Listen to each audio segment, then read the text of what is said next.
Welcome back to another episode of Meet the Pro. Today we are talking to one of our newer UAG members, or new in 2021, Craig Willeford. Hey, Craig. How are you doing? Doing excellent. For those of you that don't know, if this is your first Get to Know the Pro video that you're watching, my name is Sam Fiorella. Along with my team, we designed and manage Echo Means Business, the online community, and kind of head up the UAG program. So we want to get to know a little bit more about you, Craig. Let the world know your background, your story, who you are. You have three heads, because you never know who we bring into this program. So why don't you introduce yourself, tell them a little bit about where you're from, the type of business that you run, how long you've been in business, all that kind of stuff. All right. I am Craig. I run Clean Cut Yards. We're based out of Sherman, Texas, which is it's North Texas near the Oklahoma border.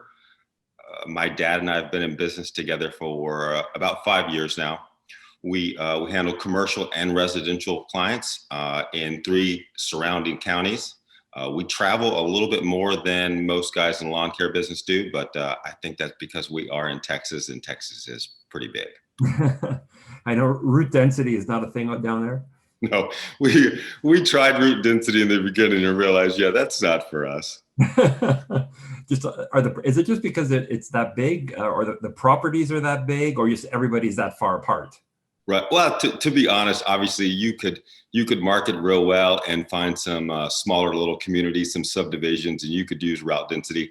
But yeah, my dad and I prefer bigger properties. So because of that, we don't use route density as much as we just go for the larger areas, and that does force us to travel a little bit. But we enjoy doing the big properties. Well, you wouldn't be much of a Texan if you weren't out there guzzling gas. That's right. We love the gas stations. Well, you know what? Let's talk about your dad for a second, because it's actually no. I want to talk about your dad because, quite frankly, people are more interested in your dad than they are you. Let's be honest. But I want to talk about speaking of your dad, how you got into the business. Everybody that I've talked to so far as part of this series has had a completely different story as to what got them into it. So what's your story? What got you into this business in the first place? Well, so my dad retired from the gas and oil industry about 5 years ago.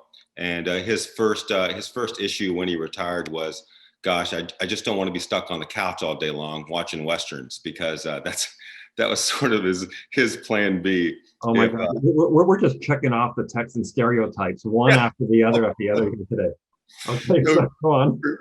For sure. When sorry to backtrack, but when he first started the gas and oil industry, on the weekends he roped goats for fun.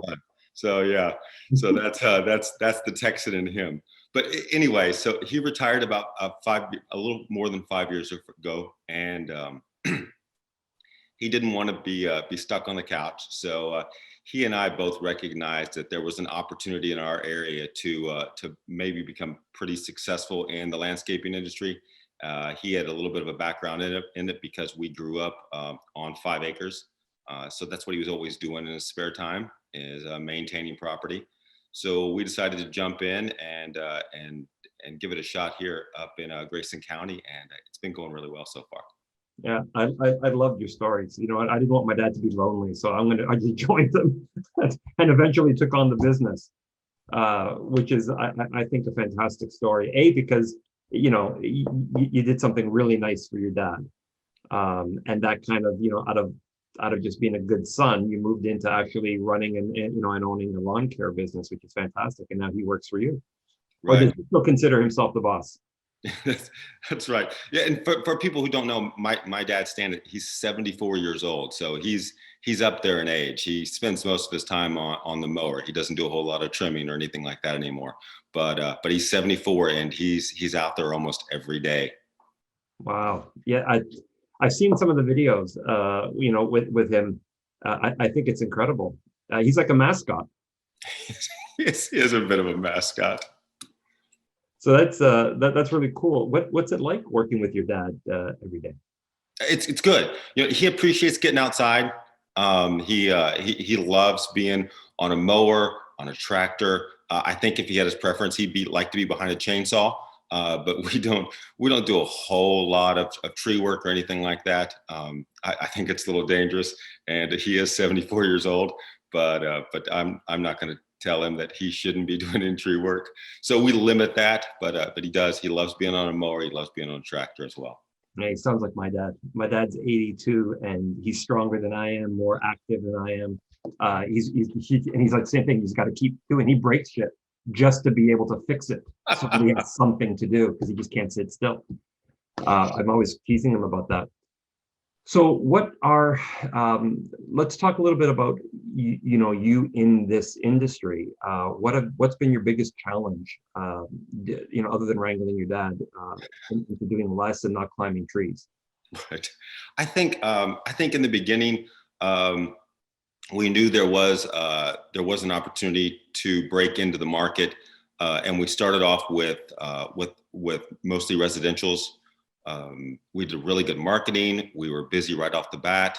We were doing small yards, and then probably about our second season into it, I realized this really isn't what I want to do. I'd rather not be going from house to house, having to drop the trailer gate every single time, because that takes a bit of a toll on my dad. And so we sort of took a step back and realized that if we did larger properties, we could spend more time on just one place, and he could spend more time on the mower and the less time having to travel in the vehicle. So I wouldn't say it's a challenge, but I do think we had to sort of reset where we were headed as far as a company. And since then, obviously, we're looking for larger commercial properties, or if it is a residential, something that's larger, that's going to keep us there a little bit longer, just because we don't have to stop 40 times in a day. We'd rather stop 3 or 4. Yeah. Yeah, and that's interesting because I know guys, that in this industry that are boasting, I got 100 properties a week that I hit. I mean, like you don't even get close to those numbers with what you do. But I remember you saying once, I forget where I heard you say this. Listen, I'll argue with anybody. I can show you can make more money with less properties. Right. Yeah. So again, it is Texas, so that does make things a little bit different. But we have 10-acre properties. So those 10-acre properties, we're just dropping our gate one time during the day. We're making what someone may make probably doing 25 to 30 properties on that day. But we're just spending our entire time on one huge property. So it's a little bit easier on us. It's a little bit easier on the travel as far as truck and trailer go and stuff like that. And it allows us to enjoy what we do a lot more. Yeah, I know some guys that I've interviewed as part of either this series as well as just over the years talked to that are northern Illinois and even Pennsylvania. They focus on estates. They don't, instead of going to those new subdevelopments or subdivisions where you've got these 50-foot, 45-foot properties like just all row out like one after the other after the other. Right. One after those 4-acre, 3-acre estates. Yes. Like the 5,000 square foot homes, 4,000 square foot homes, and taking on those and just working in that area. I guess your thing, it's not even just a matter of not dropping the gate. You can do one house after the other after the other. You do in a whole street. So same thing, right? You're dropping that gate once, doing 7 large properties on one street, maybe as part of a homeowners association. Same principle, right? Right. It would be similar. I think in those aspects, you're probably looking at a lot more of trimming and edging, because everybody's got their own individual little properties. So it may require a little more physical labor doing an entire estate or an entire little cul-de-sac, whatever it may be. But it is the same principle of getting there and be able to do a lot of acreage at one time. I'm sure people are going to want to know that are going to be following you on Echo Means Business and watching some of the content and the mentorship that you're offering there. Is there a trick, some kind of magic spell that to get commercial properties as opposed to doing residential properties? What's been your secret to success there? Not that I was aware of it. I did not know the secret, but as we became more well known on Google, our Google My Business page really led us to a lot of commercial places contacting us. So in the beginning, we were online, we were bidding on major commercial properties. But then as we started to grow on our Google My Business page, actually we started to have companies contact us, which is really nice. Interesting. That's and it's funny, 'cause we're working on some SEO as well as lead generation practices for the workshops, the pro workshops inside of our upgrade to the community coming this spring. So depending upon when you're listening to this, watch, in the spring for that, or if it's past the spring when you're watching this, go to the Google, or sorry, the pro workshops area on the Echo Means Business site for some tips and videos on that. Before you joined your dad, we talked about what your dad did. He was in the, roping goats and working in the oil and gas industry. How about you? What were you doing before? Well, it is a little known fact that I was a tennis pro. So I have my entire life I played tennis, and then I actually started teaching tennis. I ran my own tennis club.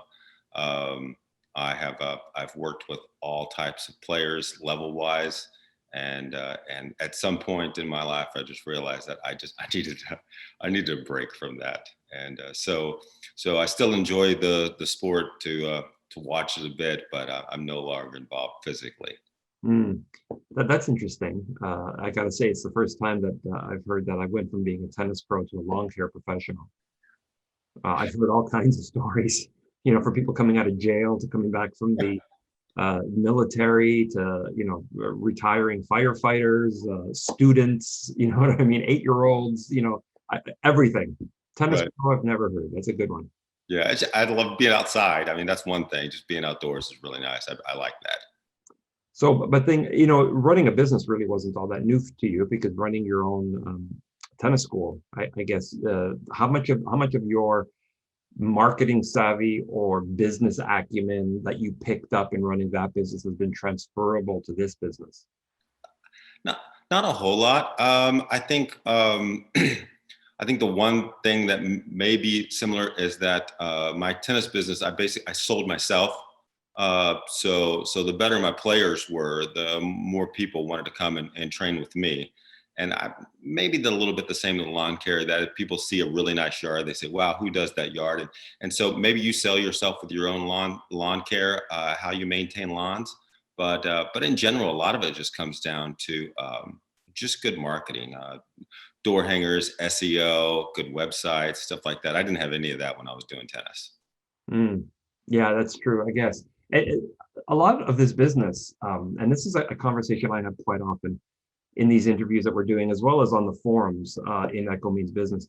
I find that it isn't enough to be a fantastic lawn care pro. I mean, certainly there's some referrals that'll come around if you do a really good job. You clean up after yourself, you're respectful, you're presentable with your uniforms, your truck, and everything. Neighbors of your clients will ask, or your clients will refer you when somebody asks who does your lawn.